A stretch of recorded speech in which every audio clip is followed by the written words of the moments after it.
as with any teaching that is one-sided, there's going to be a forced nature to it, excluding a portion of the personality, including a portion of one's inner life, of one's life. And with this Sankhya method, way of knowledge, partial knowledge, as this system is represented, is coming an intellectual basis. And this intellectual basis is very excited and starts naming and organizing, and it is this that Krishna warns about. True as it may be, the quieting does allow voice to be heard. At the same time, the limiting and cutting off of parts of oneself are going to have definite problems to come up with and face against. So, that is the first of the methods and the first of the warnings. Again, the teaching is saying that the battle of life is to be won, not run away from. So, all parts are to be included. Now, we're going to have the section where we're talking about impartiality. So, this is from the text, the soul, when the person of separate individuality, only when this union with the super individual, the buddhi is the higher aspects of one's possible ordinary existence. It is a really important concept, and from buddhi comes the Buddha, and buddhi to be enlightened. But as it's given here, it's the highest aspect of an individuality, and has been achieved. Will it be possible for the soul to escape from the tangle of delusion and to stand immovable, unshaken alike by the pleasures and pains of life, and by the conflicting and partial views of reality that are all that can be achieved by the unaided mind. So it is saying what is needed is impartiality. And it says the sorrowless state with any hope of success, and in order to attain union with buddhi, the higher mind, that which is beyond mind actually, the method recommended is at this point a balanced attitude, same in failure as in success. The disciple is to keep his mind perfectly indifferent to the results of his actions, while yet in a spirit of utter detachment, performing such acts as are his duty.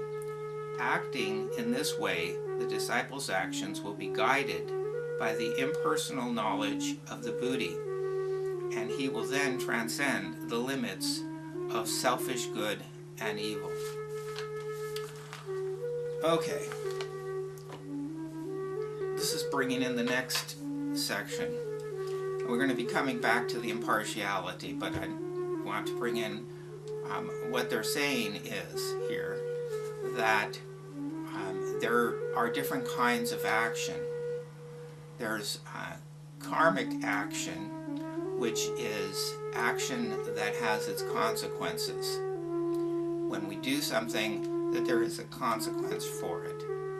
It's a personal law that affects all of my personal behaviors. On a higher level, there's a law of cause and effect. Cause and effect can be the earthquake in China, where the school collapses and 50 children are killed. The tsunami that killed 1 million people. These are consequences on a higher scale, cause and effect. They are not related to my karma. I want to make that clear. I have a certain, and there's a major misunderstanding in popular culture about the difference between the two.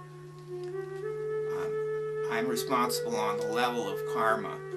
Now, what is being said in the text is that there is a quality, a kind of action that is karma-free. Now, to be able to have that as the kind of action that is necessary in my life, I have to have a certain guiding force, which is going to be talked about later also. Now, these are preludes of what we're looking for. This is a lot for one chapter, but this is what is being laid out in explanation about what is to follow. Because inevitably, I need action that's guided by a higher force so that I don't accumulate self-centered, self-serving actions that have karmic results. It's obvious. I'm going to be interested in inner development, not satisfying my inner needs in a personal way.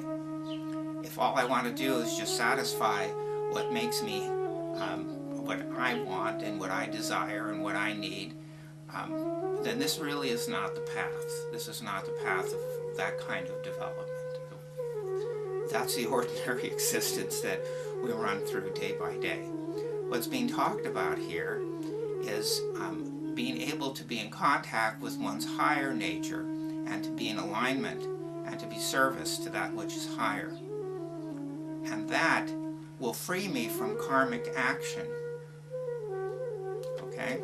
So that's the next stage, but we're going to have to hold on to that for later development because this is very early on. And again, these are concepts that are being laid down as just the beginnings. They'll be discussed further. Again, coming from the text in 47 through 54 approximately, it is in this context that it is enough to point out that its purpose is to gain control of the desire-prompted impulses, the senses, and to harmonize the mind so as to render it possible for the latter to unite with the buddhi, the higher consciousness, and enable the divine knowledge to blossom forth. It is only through the buddhi that the knowledge can shine freely. Below that level, it is obstructed and broken up by the play of the separated individualities. And it is only when they are united with what is beyond them that the undying divine wisdom can become manifest and the fetters of duality begin to fall away. That's a life's work. What it's saying at this level is that all of the distractions which fill the mind day by day have to be reined in. One has certain responsibility to I have a certain responsibility to all of the time, energy, outflows that proceed through me. Now, that's a way bigger measure than I could possibly consider doing.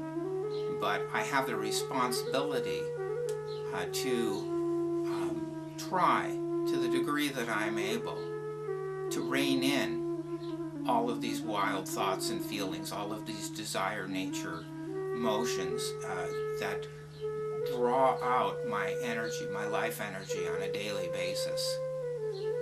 And so,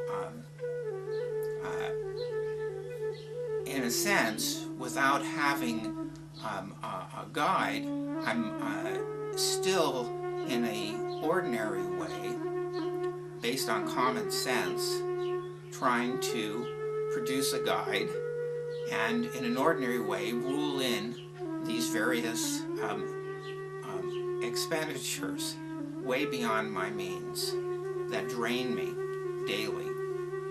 And not only do I get drained, but it makes it impossible for the voice that might guide me to be heard.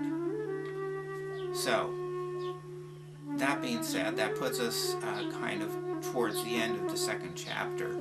Let me end this section, chapter 2, with this quote from verse 62-63. which says that it is not the sense life that is to be negated or outwardly disconnected, as impracticably taught by some of the Sankhya tradition. It is an inner withdrawal that is to be practiced, a withdrawal to higher levels that will in itself bring the outer harmonization, which is essential if the buddhi is to be attained, if that higher consciousness is to be attained. In the old symbol of the chariot, the horses of the senses are to be held back by the reins of the mind, but it is not intended they should be unyoked from the chariot, or that their movement should be stopped altogether. The aim of this practice is that the mind should, to some extent at least, be purified by the practice of selfless action. Repeat that over again. By selfless action, and at least partially liberated from the thraldom of attachments, so that it may cease to assert its unique viewpoint at every moment. Every moment. We're always just caught. Then, as the winds of desire subside, the disciple will feel a luminous peace and wisdom reflected in his heart, like the images of the eternal stars reflected in the depths of the lake. And he will have gained a preliminary perception of the actual nature of buddhi, higher consciousness, that will be 1,000 times more useful than all the descriptions in books. That's the end of chapter 2.